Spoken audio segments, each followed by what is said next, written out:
I want to go out front now to Democratic Congresswoman Jan Schakowsky of Illinois, the executive board member at large for the Progressive Caucus and also on the House Budget Committee. So, Congresswoman, I really appreciate your time. Let me just understand here, just to be clear, where you stand. Do you support voting on the bipartisan infrastructure bill, knowing that there is now no guarantee of the bigger spending bill getting through the Senate? Well, thank you, Erin, for having me. Absolutely. I think we are on the precipice of passing one of the most transformational pieces of legislation that is going to improve the lives of millions and millions of Americans. And the way we're going to start is by passing both bills from the House of Representatives. And we have language, it is typed up and getting written so that we can actually have the actual words to say that we are passing this legislation. And by the way, there will be a CBO, Congressional Budget Office, score. Yes. Yeah. So, okay, this is important. Let me just, Congresswoman Cori Bush, obviously a member of the Progressive Caucus, just put out a statement. And her comment was of Joe Manchin, quote, "Joe Manchin does not get to dictate the future of our country. I do not trust his assessment of what our communities need the most." Very clearly, and she said Senator Manchin must support the Build Back Better Act. Now, not saying she won't vote for the bipartisan bill without it, but obviously a strong suggestion that that's where she stands. Do you feel that you have all the members of your own caucus, the Progressive Caucus, on board with voting for the bipartisan infrastructure bill, or are you not sure?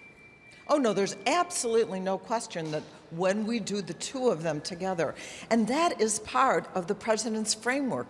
These are both his bills. No, so I understand, we're going to do but them both. I understand what you're saying, right? But just to be clear, so people understand, you maybe could pass them both through the House, but that doesn't actually mean anything if you don't have Manchin and Sinema on board. It doesn't actually get you any further than saying you voted for it in the House, right? If you don't have them on board. So will you vote for the bipartisan bill, not knowing where Manchin and Sinema stand on the other one?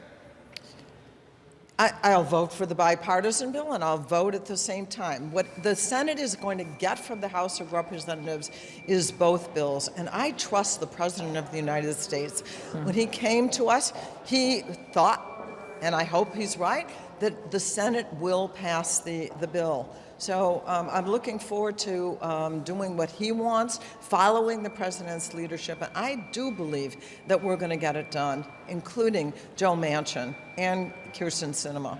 So Senator Manchin today did accuse progressives of holding the infrastructure bill hostage. Those were his words. Here's what he said exactly. In my view, this is not how the United States Congress should operate, or in my view, has operated in the past. For the sake of the country, I urge the House to vote and pass the bipartisan infrastructure bill. Holding this bill hostage is not going to work in getting my support for the reconciliation bill. While I've worked hard to find a path to compromise, it's obvious compromise is not good enough for a lot of my colleagues in Congress. It's all or nothing. What do you say to Senator Manchin? The president was so clear in his language to the American people that it takes both bills in order to have his framework achieved. That is so very, very important. And I think what Joe Manchin said confirms our concern that if only the bipartisan infrastructure bill had passed, he would say, at least for the time being, I'm done.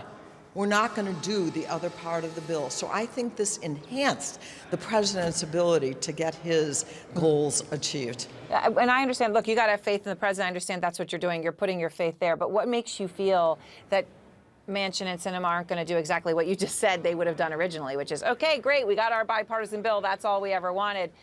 Forget that other business. You know, for the Rescue Act, Manchin said pretty much the same thing and ended up voting for over $1 trillion in that legislation.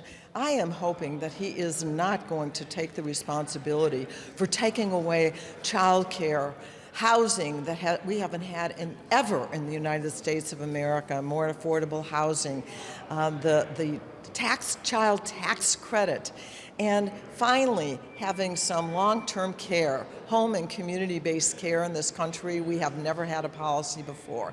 Does he really want to take responsibility for those things that so many millions of Americans are craving for? I really don't think he does, and that would include West Virginians who desperately need these programs as well. All right. Thank you very much, Congresswoman Schakowsky. I appreciate your time. Thank you. It's a pleasure, and thank you.